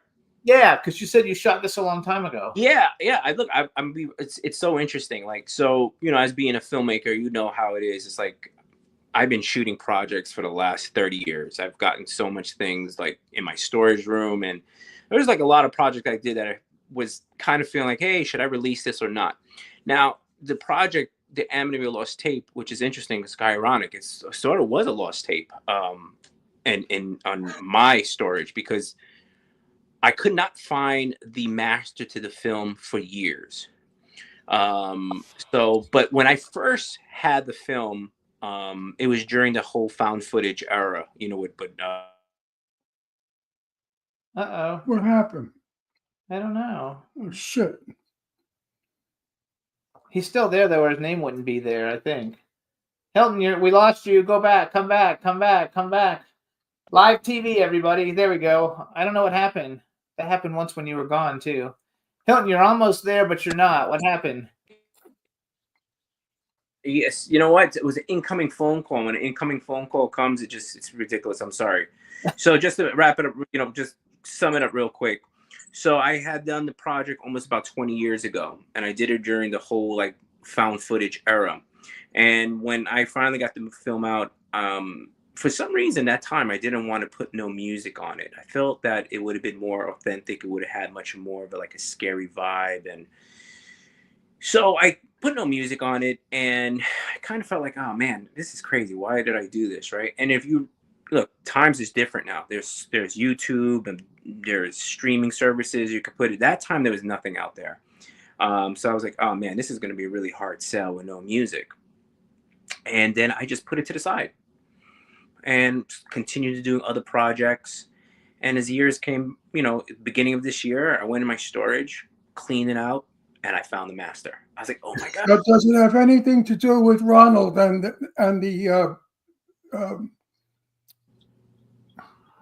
Who?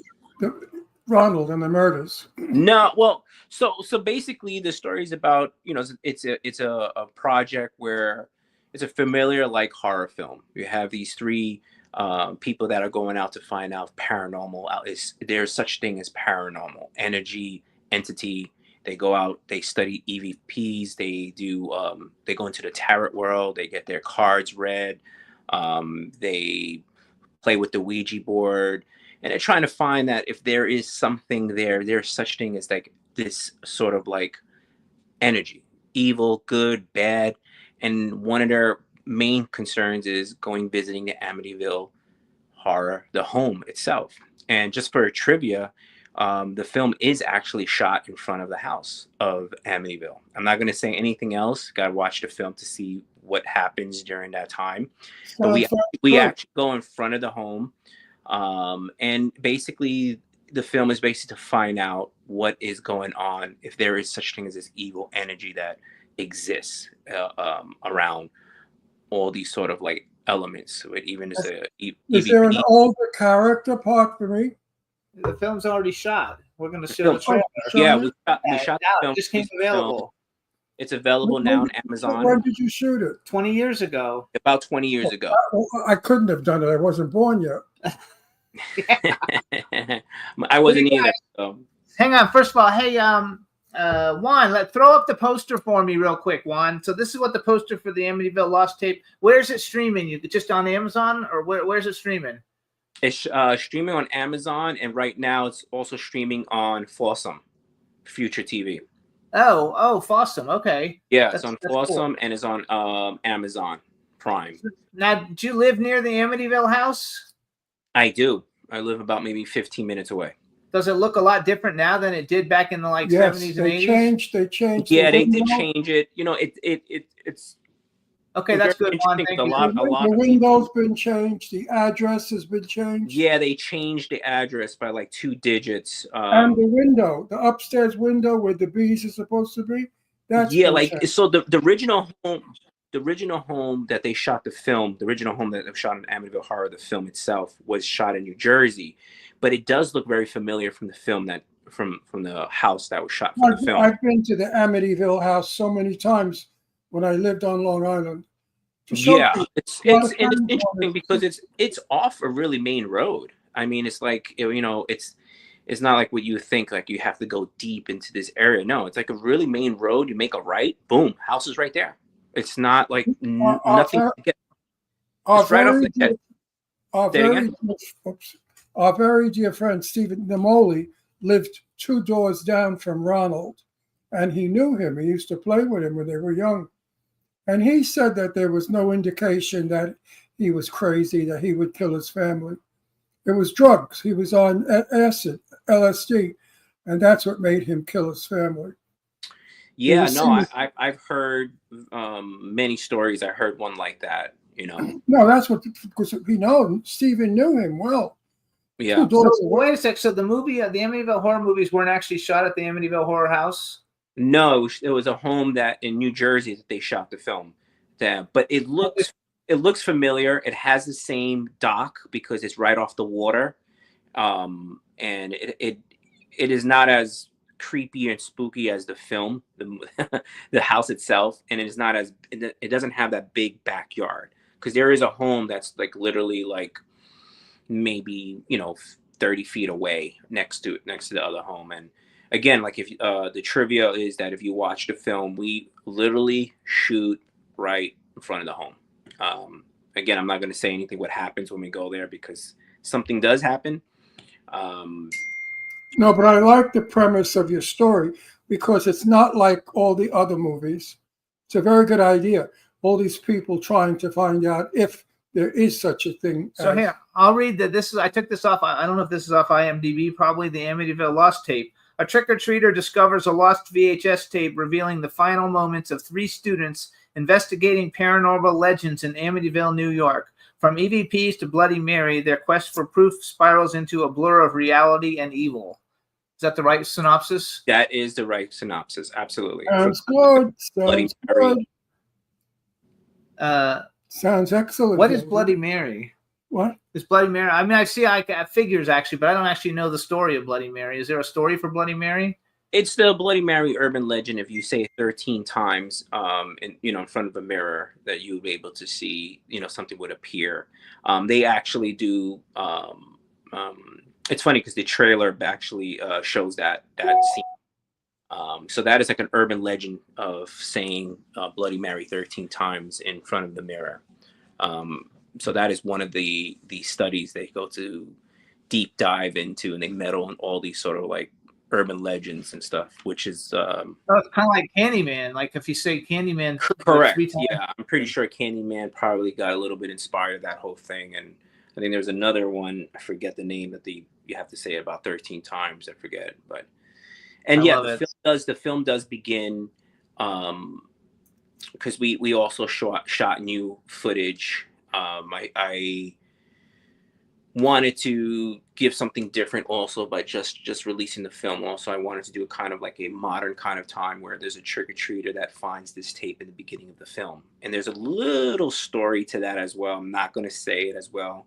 You have to watch. There is a sort of post-credit kind of thing there. You have to watch to see what happens. All right, so Juan, I'm going to let Hilton introduce the film, and then you play the trailer that says the Amityville Lost Tape trailer. So you introduce it, and then you hang on. We're going to play it for everybody. All right, guys. If you guys are interested in watching my latest horror film, The Amityville Lost Tape, here's the trailer. Did you see something already? No, I'm just jumping the gun on my fear factor. Really jittery. Alright, let's see. I just don't like how Rob's response time is like, Can you see anything? no. Is that bad? I can see our faces in the way. Let me light one more then.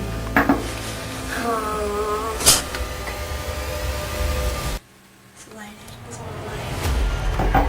I'm just too. Yeah. Alright, 4 candles up. That should be good. Alright. Yep. Okay. That should be enough, and I'll hold one up to our faces. Alright, here we go. How many times are we supposed to do this? 13. I don't know if I don't think I can count to 13 straight away. Alright. So what we're looking at now is our joint reflection in the mirror. We're both in the screen. And we're both on the count of 3, I guess. Bloody This is Mary. ridiculous. Alright, I'll count it up. Oh, God. Here we go. Okay. Let's just do it fast. Okay, 1, 2, 3. Bloody Mary, Bloody Mary, Bloody Mary, Bloody Mary, Bloody Mary, Bloody Mary, Bloody Mary, Bloody Mary, Bloody Mary, Bloody Mary, Bloody Mary, Bloody Mary, Bloody Mary.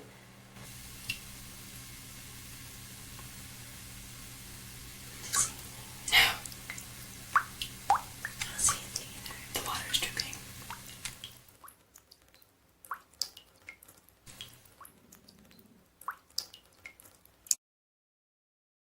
I love it. So I have a Can you hear question. me?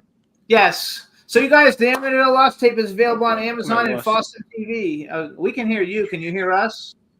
We can hear Can you. you hear me, guys? Yeah. Can you hear us? Oh boy.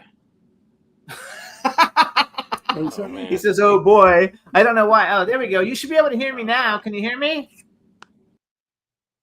Hang on, guys. We'll be back with Hilton in 1 second. But it's called the Amityville Lost Tape. It's available on. If you haven't heard of Fawsome, it's FAWESOME TV. It's also available on Amazon Prime, or Amazon, I guess, Amazon Prime. And it looks fun.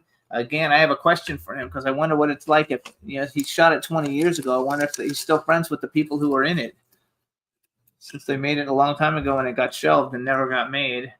Well, he you needs can to answer refresh that the page. question. You Hang can on. answer that question yourself. They said you got to refresh the page. Okay. Yeah, yeah, I don't know if it was Wi-Fi or I was getting text messages that were coming in. Either way, so we just showed the trailer. I told everybody it's on Amazon and Fawsome TV, and my question to you is: first of all, Yeah. it looks fun. So, are you still friendly with the people that are starring in the movie because you shot it such a long time ago, or have they gone by the wayside? It's interesting. Yeah, I mean, I'm still friends with them. It's been a while since we've gotten to do anything together, but a lot of the actors actually did multiple projects with me on my past projects. Even some of my old projects, you go online and see in streaming services. So we're really close as. But here's the thing, as time goes by, unfortunately, they choose another path, for work, and, Yes. so that's, it happens. And, they all, a lot of them went their different ways, left New York. So yeah. Hey, this is a hard business to make a living. It's a very hard business. It's very hard. And I have to say that the three actors in that film, did an amazing job. When I knew if I was going to do a found footage project, that even back then, I wanted to get theater trained actors. I felt like they were the best to go in to do a found footage project, because a lot of the stuff is, you have to improvise at some times, a lot of times actually. So I've said to myself, is it going to be actors, film actors, or theater actors? And I went the route of getting trained theater actors to come in to do the film. Do you think theater actors are better than do you think in general theater actors are just for found footage, or just in general? No, not at all. I think they're, they're just, they're both good. I just felt to do, because, in theater, you can, in theater, there's a continuing sort of theatrical sort of performance that you have to do. And there's sometimes that in a fly that you have to do something if something goes wrong or anything like that. Where film actors, they're used to think on your feet. Exactly. We do that in film. But they can cut. And film actors, they're waiting. There's scenes. There's scenes. There's takes. I think that's theater snobbery. New York is very theater snobbery. No, New York. Yeah, but so when going into shooting a film, they're used to shooting, scenes and takes, and they're reading for what scene we're doing, what take we're doing. So they're used to doing that. Where theater actors are used to let's just perform. So that was my take. It's very subjective. There's no right or wrong to say who's better or not. That was just my sort of. That was just my opinion of this. I get it. No. But this is good argument. I like it. It makes a good show. Listen. Yeah. In theater, I've done both. I've done a lot of theater. Theater, you don't see my facial expressions because the distance is too far. So I get away with murder. I depend on my dialogue and hands, body language. In film, when I work film and they come in this tight, I have to worry about not blinking. I have to worry about how do I hold my mouth when I speak so I don't look like a stroke victim. So you see, there's a whole different working attitude. The work on stage is easier than film. Film is over and over again. Let's do it again. Let's do it again. And you get weak, you get tired. You say, oh, fuck it. I don't want to do it anymore. But theater. But also in theater, you can't stop because you have a live audience. No, of course. But I've had a lot of fuck ups in theater that we roll with it. That's what he's saying. And I've also said to the audience, sorry about that. And you get applause. Listen, I found to work with found footage projects that theatrical actors do theater are I would say much better. Yeah. I just think that, but again, they also worked on film as well. But like I said, at that time, that's what I felt. And also at that time I was lucky to get them, because it's not now these days, it's hard to get anybody now. I think it's harder now in New York, like 20 years ago, you can put an ad and get like 50 people that want to be in a film. Like now it's just not possible anymore. Like, you know, it's just, it was so easy to get actors 20 years ago. Everything has changed so much. Well, there are no more actors. Now there are, I want to be famous. I want my friends to see me in a movie. And all stupid shit. I'm in the business 65 years. Mm-hmm. Since I'm 19, I'm 85. So I know the business up, down, in, out, and backwards. I could tell you anything about it. And I know that the business is full of shit. That's my final outcome. It's all about me, no matter who you are. I don't give a fuck who you are. It's about me. I need to make money. I want my movie to make money. Yeah. It's just changed. People like me, we work for the work. I love, listen, Hilton, I don't need the money I make. No, I get it. Listen, you know, an artist itself, there has to be some sort of, there has to be some sort of self-indulging when you're an artist, you know, like you're self-indulgent to you. And I get that. As an artist, you know, we've met so many artists in our lifetime, and there has to be some self-centered in it, you know, because you're an artist, you're trying to perform and show like, this is me, this is my work. My work is great. My work is so I get it. There's an element of that to all artists. That's not who I am, right? I'm the opposite. It definitely comes with the territory, and you know, that's just how it is. I don't think it's ever going to change. And I get it now. You're right, because everyone has now their own channel, from whatever it is, YouTube, Instagram to TikTok. So there is more of a self-importance. If you do not, there is so much of that. Yes. If you do not want to create when you are in a movie, get the hell out of that movie. You don't deserve to be there. I have a lot of directors that say to me, wow, you really take this to heart, huh? I said, of course I take it to heart. It's a movie. We have to play it right. We have to be the people in that script. What are you talking about? I'm too sensitive. I'm too intense about it. I'm not intense about it. But if you want good work out of me, you have to give me the freedom to do so. You can't say, oh, that was good, when I know it wasn't. And I said, you know, I don't think it was good because I burped. when I was supposed to kiss her, I burped in her face. That's not good. Now, I think there are a lot of people who want to make. I love who love the acting. He likes the work. I think there are a lot of people who are in it just, you know, for fame and glory, but they're never going to get fame and glory doing independent. I never got fame, glory, or money. I've always done it. Sometimes I work for free because I want to do the work. I love the work. I love to become somebody else. I love it. That's the best way to be. So, you guys, Hilton's film again is called The Amityville Lost Tape, and it's on Amazon and Fossum TV. And Amazon, I said Amazon, right? Not Amityville. It's on Amazon. So check it out. It's really inexpensive. It's a lot of fun to watch. Then he's got his other film, you guys, that we're still working on the sequel. It's called Zombie with a Shotgun. This is a huge hit film. When's that coming out? The sequel, we're working on raising the money for the sequel. The first one's been out for years. No, I know the sequel. We're working on it. We're getting close. And so Zombie with a Shotgun, you guys. Zombie with a Shotgun is, first of all, it's all Hilton. He's a superstar. Zombie with a Shotgun is the feature adaptation of the popular web series of the same name.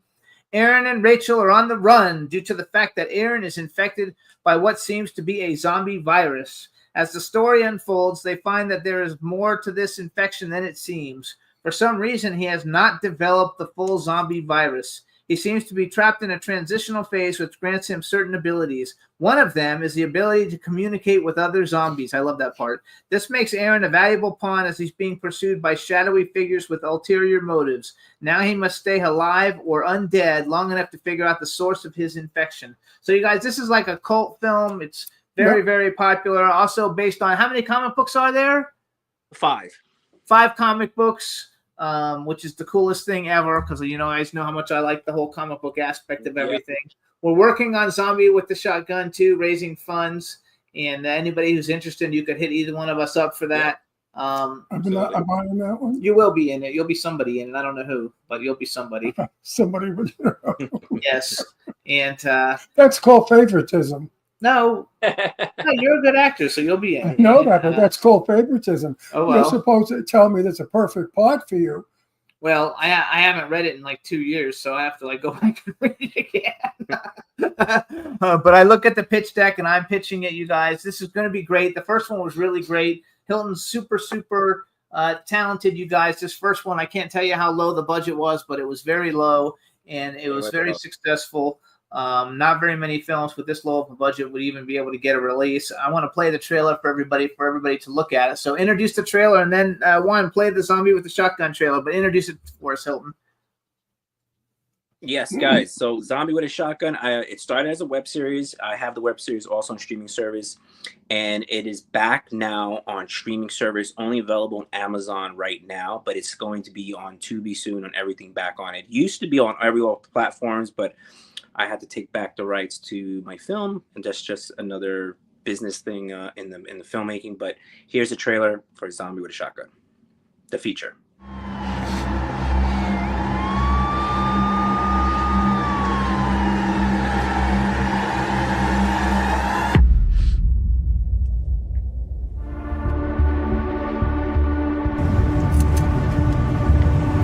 You better be careful with that gun.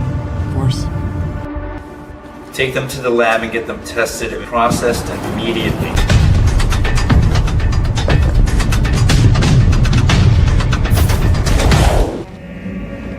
And now with this dream becoming a reality, I will give you anything you want for your great contribution. What is so special about them? Not sure. Listen, we're both going to die. So let's make it easy.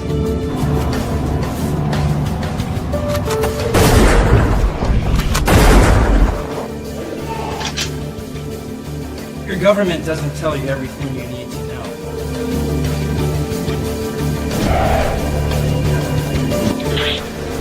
Lights me.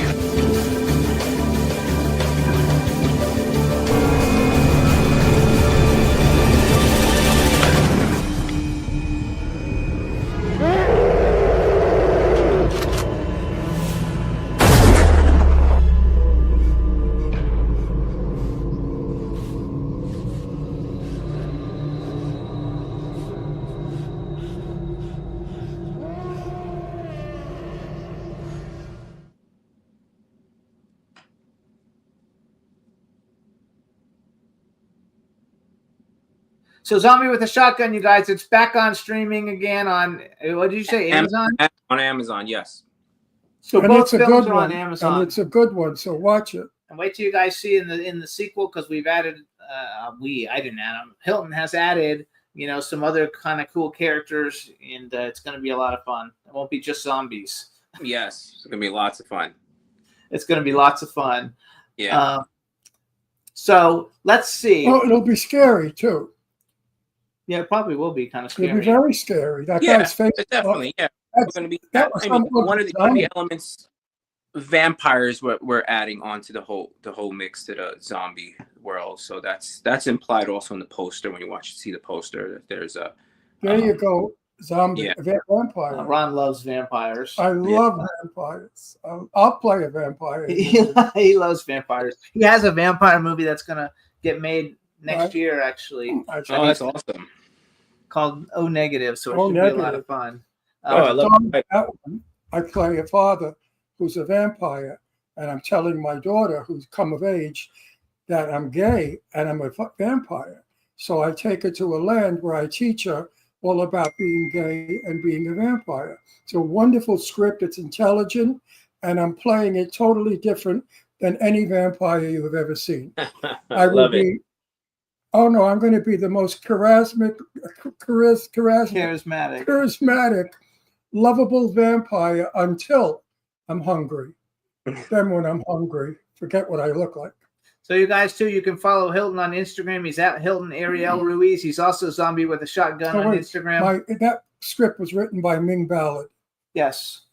Yeah, we're going to be getting stuff done. Okay, so we have 6 minutes left. So what else we got to promote for you, Hilton? Anything else new coming up? As of now, I mean, right now, just to go back to, I had begun the Zombie with a Shotgun web series. If people want to go see how it all started, I do have the web series. It's also on Amazon. It's also on Flawsome. It's in a lot of places, but those are the two places that a lot of people go into. And then Amazon, I had the feature all over the streaming services. And again, like I said, I had to take it back about maybe a couple months ago. And now they just added it about a month ago back on Amazon, and waiting for the other streaming service to take back the feature. Like I said, I just got Tubi, a notification that Tubi's taking it back. So yeah, again, if anybody wants to know how it started, the web series is called Zombie with a Shotgun: The Beginning. And that's where it all started, and that's where the feature, and now we're working on the sequel. And hopefully we get that done soon. It'd be pretty, it'd be really awesome. It's going to be fabulous, you guys. Where'd you get the idea? Zombie with a shotgun. What made you connect the two? A shotgun with a zombie? Interesting. Well, the whole thing happened. Well, the story was, what I wanted to do is I wanted to do my own interpretation of the whole zombie mythology, right? And I was tired of I've always thought about, like, if you ever watch like Michael Jackson in Thriller, right? He had evolved to like one of the badass zombies, right? He was able to dance and move and everything, right? And if that came out 1984, 85, that Thriller video. And you started to say to yourself, why did it devolve back to like, I want brains, I walk slow? And I said to myself, well, why isn't everybody brought back that smart sort of like zombie that, like how, it's dancing and everything. So I said, I wanted to just go back to that and have a zombie that was half man, half amazing, but half man, half zombie. And basically me growing up in New York City in Chinatown, just living through the whole AIDS epidemic, I felt like it was sort of like, I wanted to take that world that I saw during that crazy 80s where everybody was scared of somebody being sick and nobody was able to do anything. And that's how the zombie world is, right? We just feel like zombies, they're infected, so we got to kill them. It just made like no sense to me, like, and felt like that sort of like remind me of that whole era during the 80s. So I said, I wanted to take that story and just bring it back to like how it was, like, because I'm infected, you have to kill me. Why is that? So then I created a whole story of just like having the main character being a zombie. And then throughout the whole Zombie with a Shotgun basically was also inspired for like Hobo with a Shotgun, which was a very popular film and title. And I was like, hey man, having a title for a zombie film is very important because there's so many zombie films that come out yearly. Hundreds of zombie films. Yeah. And how am I going to separate myself from everybody?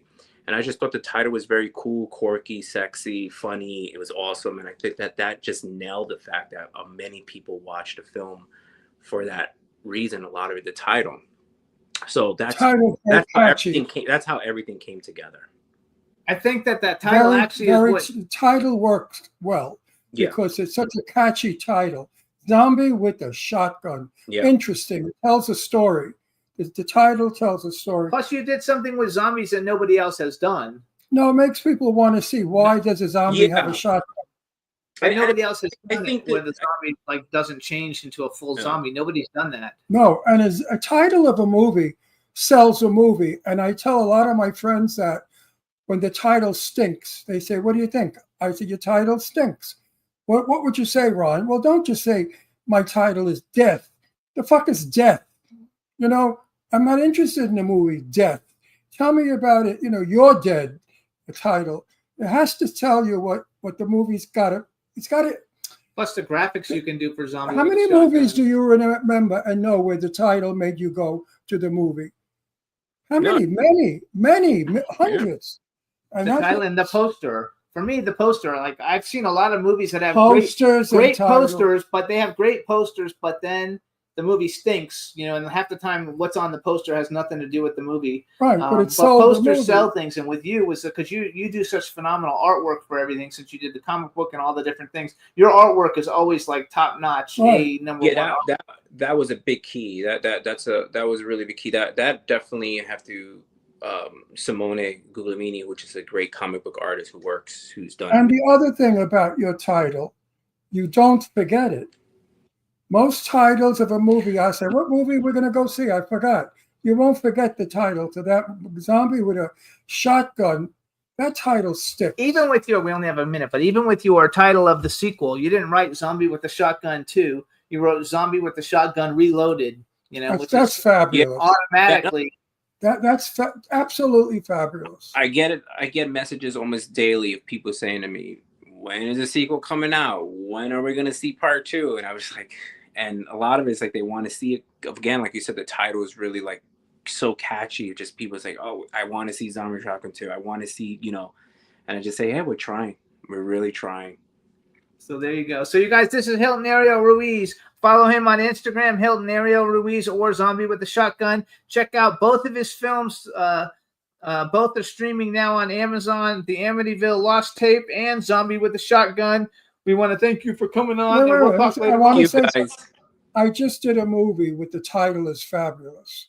It's the third one, okay? And it's Clown Motel, 3 Ways to Hell.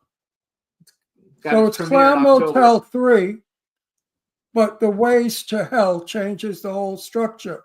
I thought the title was brilliant. That is a good title. That is. It's a 3 Ways to Hell. And you know what? There's a scene in it where I look out the window at the desert and very solemn, I say, today we're finding the clowns here. Tomorrow, the desert, 3 Ways to Hell. And it brought the title right in. Of course, I did it differently, not like now. But I loved all that. We gotta go. We're out of time. We gotta go. Hey, listen. Right. Thank you. I'll talk to you later. All right. Thank you guys. As soon as I get an update, I'll call you. Thanks so much. Bye, superstar. Bye, Hilton. All right. Bye, guys. Thank you, Bye, guys. everybody. Thanks, you guys. We'll see you next week. We got a great show next week. We have A1, the super duper boy band coming on, multi-platinum. I can't wait. So we'll see you guys next week. Have a great weekend, everybody. Bye-bye. Yeah, this is MC Alfred. I'm just chilling, every star yo sitting down and designing. Where every man never thinking, what are we gonna be wearing? Yo, I'm a Liverpool MC, you can't test me. Big up the girls inside the party. Let's get down to crazy Jimmy. Big up myself and known as Alfred, the one and only, the Turkish MC. Always love the clothes of Jimmy. Bitch, I'm your one I wanna be. Jimmy Star, new celebrity. We'll take you out.